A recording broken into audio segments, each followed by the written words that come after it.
très important de comprendre dans quel ordre les choses se font. Les phases se succèdent. Quel est le point de départ? J'ai déjà dit, tout le temps, que le carré préparait la conjonction ou l'opposition, selon le moment où il se trouve. Il y a le carré d'avant la conjonction et le carré d'après la conjonction. Mais le carré d'après la conjonction prépare l'opposition. Le carré d'après l'opposition prépare la conjonction, mais c'est la même chose pour moi. De la même façon, le printemps prépare l'hiver, prépare l'été, et l'automne prépare l'hiver. Donc il ne faut pas commencer par l'hiver dans un système cyclique. Il faut d'abord prendre comme point de départ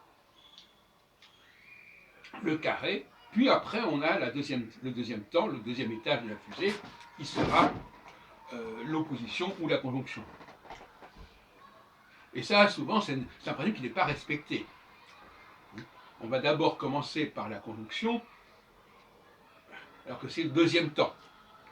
On voit ça dans la Bible. Dans un premier temps, il y a le chaos, il y a une espèce d'effervescence, et puis après, il y a une espèce de structuration qui se fait. L'équinoxe prépare le solstice, pas l'inverse. Et donc, quand on veut organiser sa vie, il faut qu'on ait comme ça.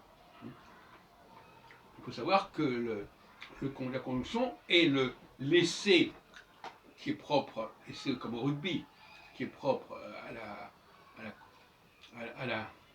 au carré, et qui est transformé à la conjonction, à l'opposition.